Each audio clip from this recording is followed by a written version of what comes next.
Baik, Assalamualaikum warahmatullahi wabarakatuh. Selamat pagi teman-teman semuanya. Kembali lagi di mata kuliah pemrograman berbasis platform di pertemuan 14. Nah, kali ini kita akan membahas tentang broadcast receiver, teman-teman. Jadi nantinya kemampuan akhir yang diharapkan itu adalah teman-teman semua mampu menggunakan broadcast receiver dalam pemrograman aplikasi mobilenya, seperti itu. Oke. Jadi yang pertama apa itu broadcast receiver? Jadi definisi dari broadcast receiver itu adalah sebuah komponen di dalam aplikasi atau dalam pemrograman Android yang memungkinkan aplikasi menerima dan juga menanggapi pesan broadcast atau peristiwa sistem dari berbagai sumber. Fungsi utamanya sudah jelas, yaitu bertindak sebagai pintu gerbang yang menerima dan menanggapi pesan yang nantinya akan dikirimkan oleh sistem atau aplikasi lain.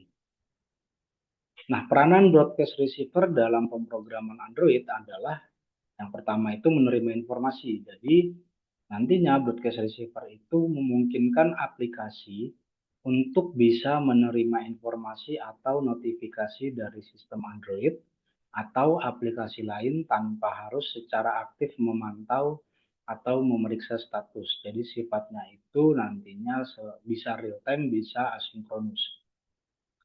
Kemudian yang kedua, reaksi terhadap peristiwa atau action.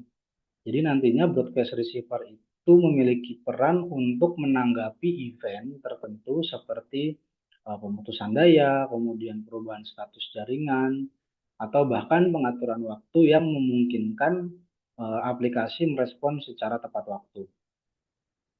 Kemudian poin yang ketiga adalah koordinasi antar komponen. Jadi nanti broadcast receiver ini mampu memfasilitasi komunikasi antar komponen aplikasi tanpa perlu koneksi langsung. Seperti yang tadi saya jelaskan, sifatnya bisa sinkronus dan juga asinkronus. Nah, lalu apa hubungannya broadcast receiver dengan konsep publish atau subscribe? Nah, model publish subscribe ini bekerja berdasarkan konsep eh, komponennya itu ada publisher dan juga ada yang menerima atau subscriber.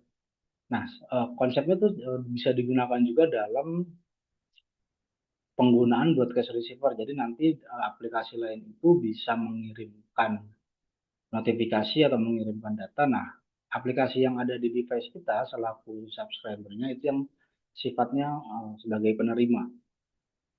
Kemudian hubungan yang kedua ada di coupling komponen. Jadi ini nanti menciptakan keterlepasan antara komponen-komponen di dalam aplikasi, sehingga memungkinkan perubahan pada satu komponen tanpa mempengaruhi komponen yang lain.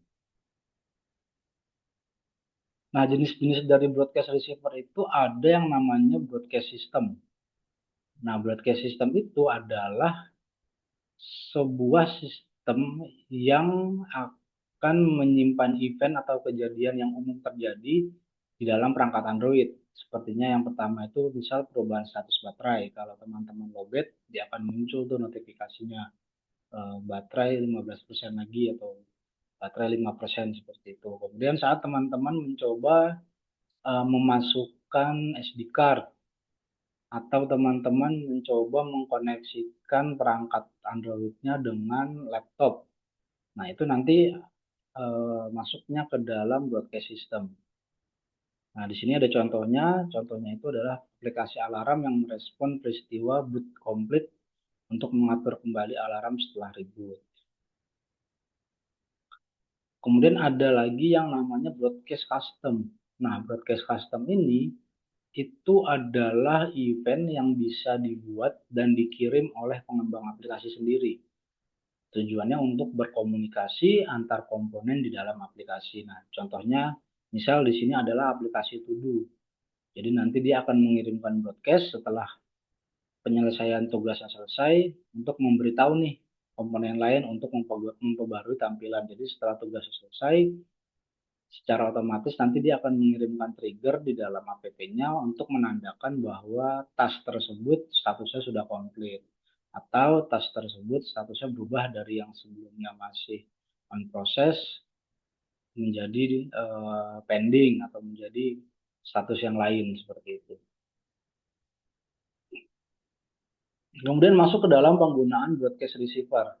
Nah, jadi yang pertama saat kita ingin menggunakan broadcast receiver, yang pertama kita harus meregistrasi broadcast receiver-nya dulu, teman-teman.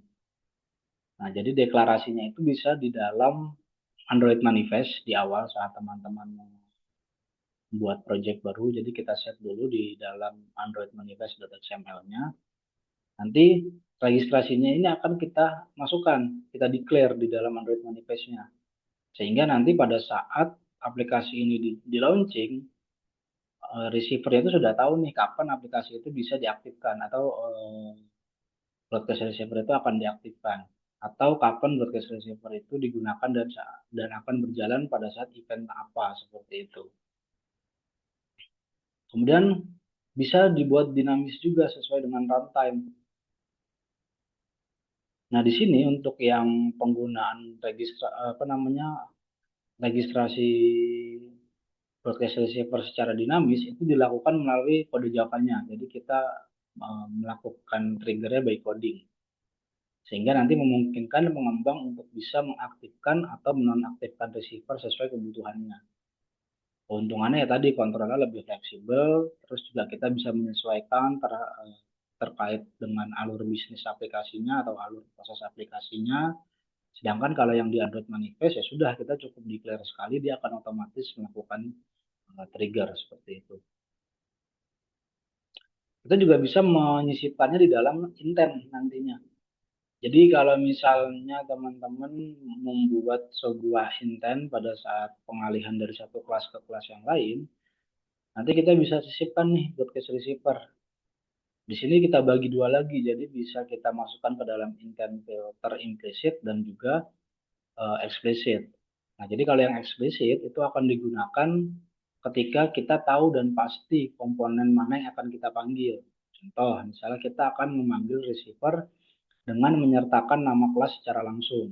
Atau kan kita sudah tahu tuh kelas apa yang akan kita panggil, baru kita bisa lakukan eh, implementasi broadcast receiver itu di dalam intent tersebut. Nah, kalau yang intent implicit itu baru bisa kita gunakan ketika kita ingin memberikan kebebasan kepada sistem untuk memilih komponen mana yang menangani broadcast tertentu. Jadi nanti sistemnya nih yang otomatis akan pilih kira-kira dari intent ini nantinya dia akan kemana atau yang lebih bagus kita akan akses komponen apa atau komponen-komponen apa saja yang terkait dengan broadcast ini seperti itu. Jadi mereka sudah punya kebebasan sendiri untuk menentukan seperti itu.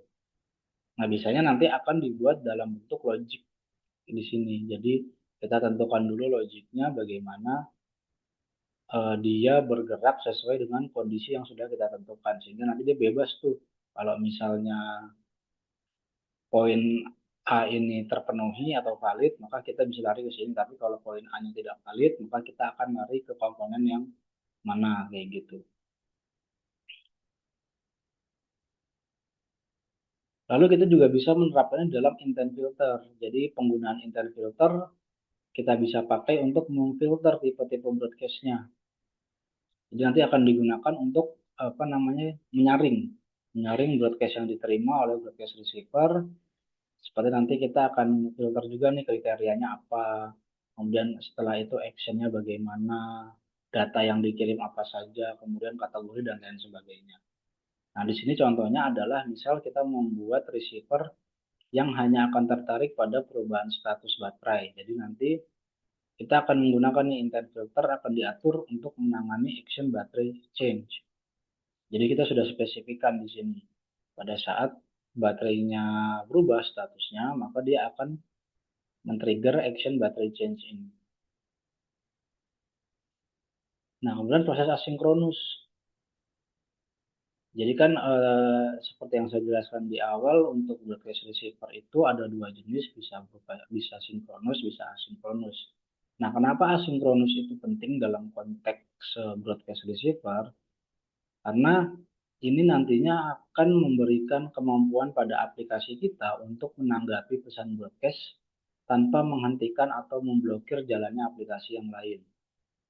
Sehingga nanti kita nggak perlu nih, misalnya kita lagi buka aplikasi yang lain gitu, tiba-tiba ada notif dari Gmail, kan nggak mungkin kita otomatis tutup aplikasi baru notifikasi yang dari Gmail-nya ini bisa masuk, kan nggak perlu kan. Jadi secara otomatis kita bisa nih melihat notifikasi dari Gmail sambil kita main Mobile Legends atau kita main yang apa gitu.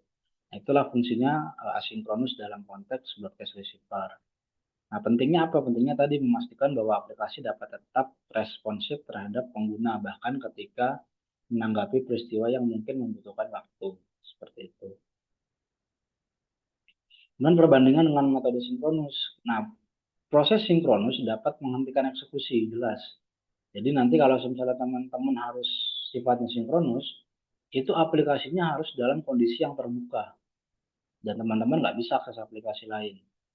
Jadi kalau teman-teman mengakses aplikasi lain, maka secara otomatis broadcast receiver-nya ini tidak akan masuk ke dalam sistem. Seperti itu, atau tidak akan berjalan lah.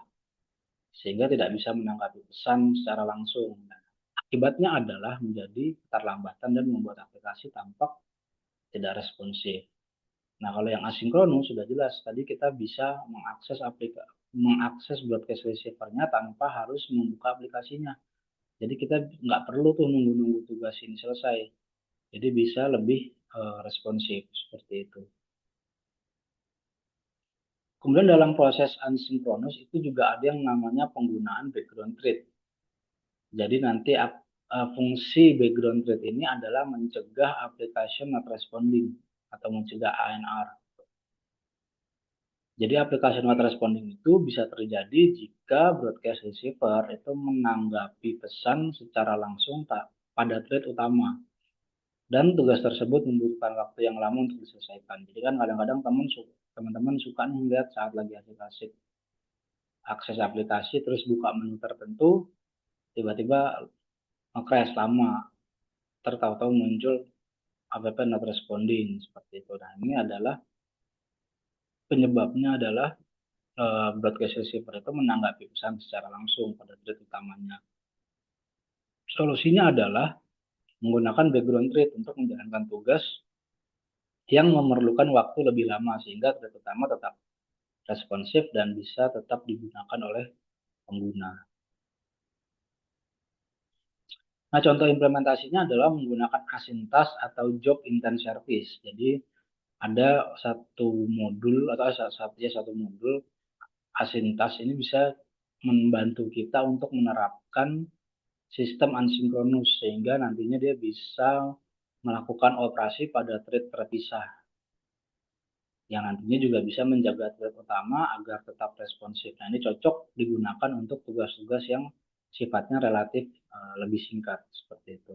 Kemudian yang kedua ada job intent service. Nah, ini digunakan untuk tugas yang memerlukan waktu lebih lama dan memerlukan persistensi data. Sehingga nantinya dia bisa menjamin bahwa tugasnya dapat terus berjalan bahkan jika aplikasinya kita hentikan. Nah, ini contoh penggunaan dari intent standar dari Android ya teman-teman. Jadi kita bisa mendeklara sebagai broadcast action. Jadi broadcast action ini nanti akan mengumpulkan intent aksi yang sudah kita tentukan, yang sudah ditentukan oleh sistem Android untuk mengirimkan pesan broadcast terkait peristiwa sistem tertentu. Nah, contoh penggunaan misalnya Android.intent action airplane mode.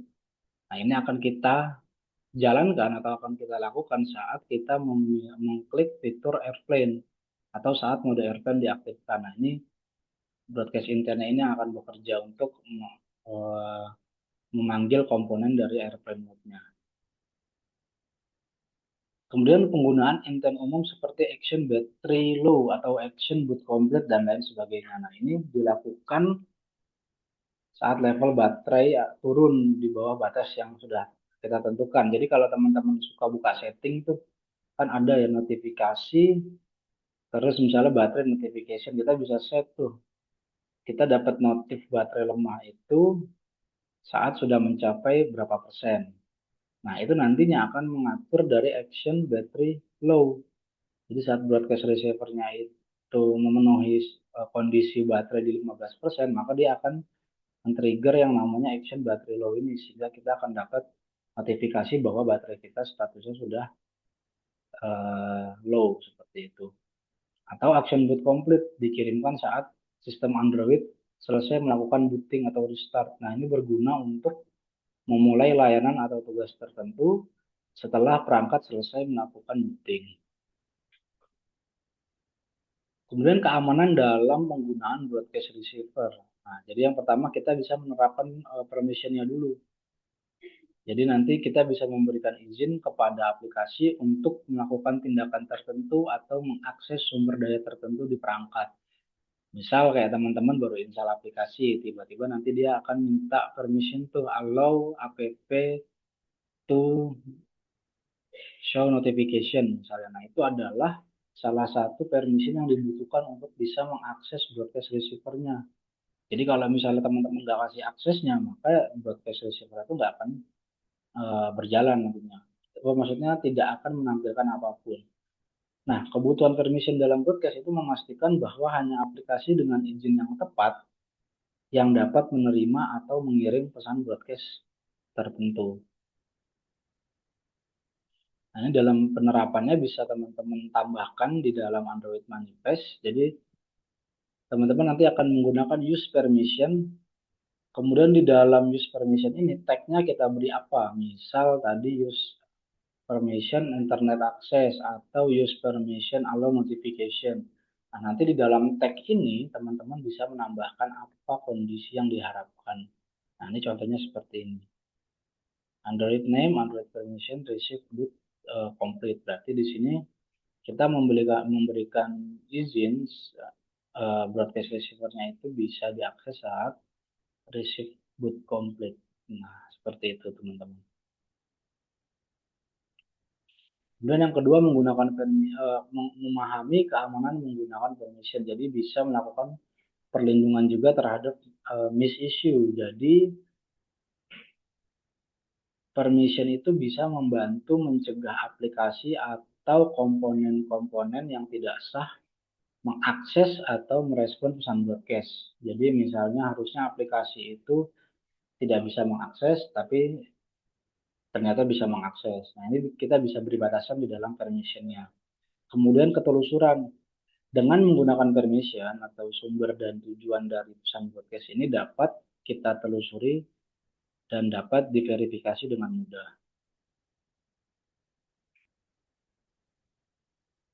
Kemudian di dalam manifest, pemberian permission juga dapat diimplementasikan secara global ya teman-teman. Jadi tidak perlu per aplikasi.